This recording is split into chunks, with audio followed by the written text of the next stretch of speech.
नमस्कार. मधुबन गार्डनमध्ये आपलं स्वागत. मंडळी, तुमच्या बागेतील गुलाबाची पाने अशा पद्धतीने कुणीतरी खातंय का? अगदी व्यवस्थित छान अर्धवर्तुळाकार कट दिलेली पाने तुमच्याही बागेत आहेत का? फक्त गुलाब नाही तर मोगरा, गोकर्ण, तूर, घेवडा किंवा अजून काही रोपे. तर तर तुमची बाग एकदम समृद्ध, हेल्दी आहे असं समजा. तुमची बाग या एकूण परिसंस्थेचा, इकोसिस्टीमचा एक भाग आहे असं समजा आणि त्याबद्दल तुमचं अभिनंदन. आणि एक विनंती की जर तुमच्याकडे अशी पाने खाल्लेली दिसत असतील तर त्यावर कोणत्याही प्रकारचे कीटकनाशक फवारू नये. तुम्ही म्हणाल की आमच्या बागेतील झाडांवर कीड पडली आहे, कुणीतरी पाने खाऊन टाकते, त्यावर उपाय सांगायचं सोडून ताई अभिनंदन काय करताहेत? पण तुम्ही लकी आहात की हे निसर्गचक्र तुमच्या आश्रयाला आले आहे आणि जे कोणी तुमच्या बागेतील अशी पाने नेत असेल ते जवळपासच कुठेतरी घरटे बनवत असेल.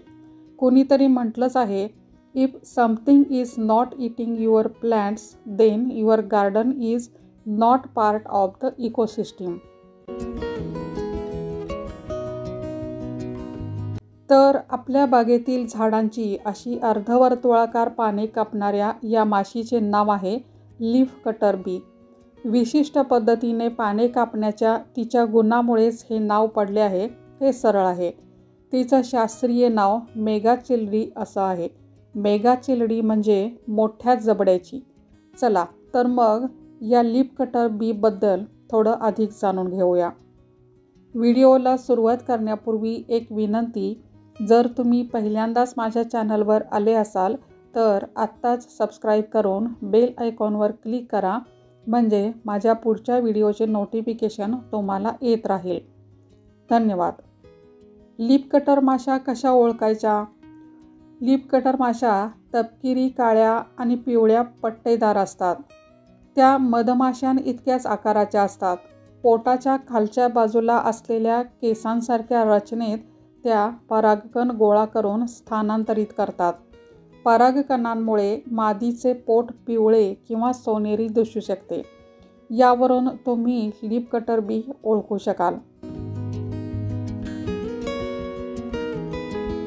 मागच्या वर्षाप्रमाणेच याही वर्षी लीफ कटर बीने तिच्या घरट्यासाठी आमच्या घराची निवड केली आहे.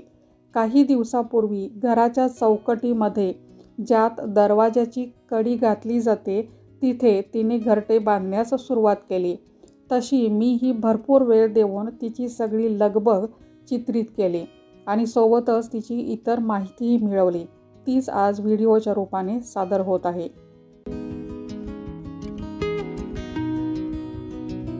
तिच्या जीवनक्रमाबद्दल सांगायचं तर लीफ कटर बी झाडांच्या पानांचे तुकडे वापरून घरटे बनवतात. हे पहा किती सफाईदारपणे ती पान कातरते आहे.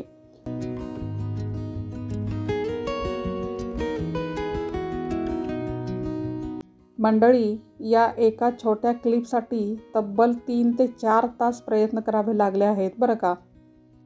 तर हे पानांचे तुकडे घरटे बांधण्यासाठी, वेगवेगळे कप्पे तयार करण्यासाठी वापरले जातात. थोडक्यात सांगायचं तर ती या पानांची भिंत बनवते.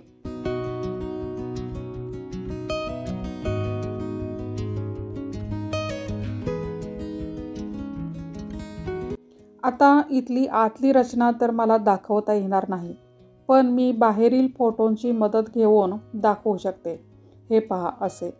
त्यांच्या तोंडाजवळील ग्रंथीतून विशिष्ट चिकट पदार्थांचा वापर करून पाने एकमेकांना चिकटवली जातात. त्या प्रत्येक कप्प्यात ती एक अंडी घालते. ज्या अंड्यातून फिमेल्स बाहेर येणार आहेत ती अंडी आतल्या बाजूला ठेवली जातात. अळी अंड्यातून बाहेर आल्यावर अन्नाचा पुरवठा होण्यासाठी प्रत्येक कप्प्यात अन्न म्हणजेच परागकण आणि मध साठवलेला असतो. काही काळानंतर, दिवसानंतर तिथे एक कोश तयार होतो आणि अजून काही दिवसानंतर त्यातून प्रौढ लीफ कटर बी बाहेर पडते. मिलनानंतर नर लवकरच मरतात, परंतु मादी आणखी काही आठवडे जिवंत राहते. त्या दरम्यान ती नवीन घरटे बांधते.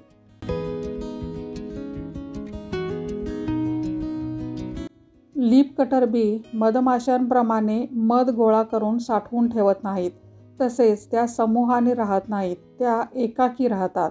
प्रत्येक मादी तिचे घरटे बांधते आणि त्याची काळजी घेते.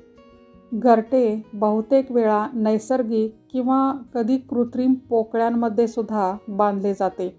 साधारणपणे वनस्पतींचे पोकळ देठ, लाकडातील बिळे, भिंती, कधीकधी कोरड्या जमिनी आणि इतर छिद्रांमध्ये त्या घरटे बनवतात. लीफ कटर माशा रानफुले तसेच भोपळे आणि इतर उन्हाळी फळे यांचे परागीभवन करतात. त्यामुळे काही ठिकाणी शेतकरी मुद्दाम लीफ कटर माशांनी घरटी करावीत यासाठी अशा पद्धतीची कृत्रिम छिद्रे तयार करून ठेवतात, जेणेकरून या माशा तिथे घरटी बनवतील आणि साहजिकच बागेतील किंवा शेतातील पिकांचे त्यांच्याकडून परागीभवन होत राहील. याच कारणाने लीफ कटर बी बागांसाठी महत्त्वाच्या मानल्या गेल्या आहेत. वनस्पतीच्या पुनरुत्पादनात, फळे फुले तयार होण्यात त्यांचा मोठा वाटा आहे. एका फुलातून दुसऱ्या फुलाकडे जाताना त्या परागकणात अक्षरशः बुडी मारतात. म्हणूनच त्या उत्तम परागणकर्त्या आहेत. आता तुमच्या मनात असा विचार आला असेल की झाडाची एवढी पाने खाल्ल्यानंतर त्या झाडाला काही अपाय होत नाही का? तर त्याचं उत्तर आहे नाही. आता नीट लक्ष देऊन हा व्हिडिओ पहा. तुमच्या लक्षात येते का? लीफ कटर बी फक्त पान कडेकडेने कातरते आहे. पानाच्या मधल्या शिरेला ती अजिबात धक्का लावत नाही. अशा पद्धतीने पाने तोडल्यामुळे वनस्पतीचे कोणतेही लक्षणीय नुकसान होत नाही. त्याचप्रमाणे तिच्या वाढीवर देखील विशेष परिणाम होत नाही. पुढचा मुद्दा आहे लीफ कटर बी माणसासाठी कितपत धोकादायक आहेत. पाने तोडणाऱ्या माशा मधमाशांप्रमाणे दंश केल्यानंतर मरत नाहीत. यांचे डंख गुळगुळीत असतात आणि ते अनेक वेळा डंख करू शकतात. परंतु मुळात मधमाशांप्रमाणे या माशा आक्रमक नसतात.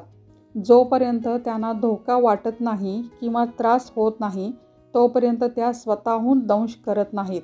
या व्यस्त माशा त्यांच्या घरट्यासाठी ये-जा करत असताना मी तिथे जवळच ठाण मांडून बसले होते, पण मला तर त्यांच्याकडून काहीही धोका जाणवला नाही. त्या त्यांचं काम करत होत्या आणि मी माझं.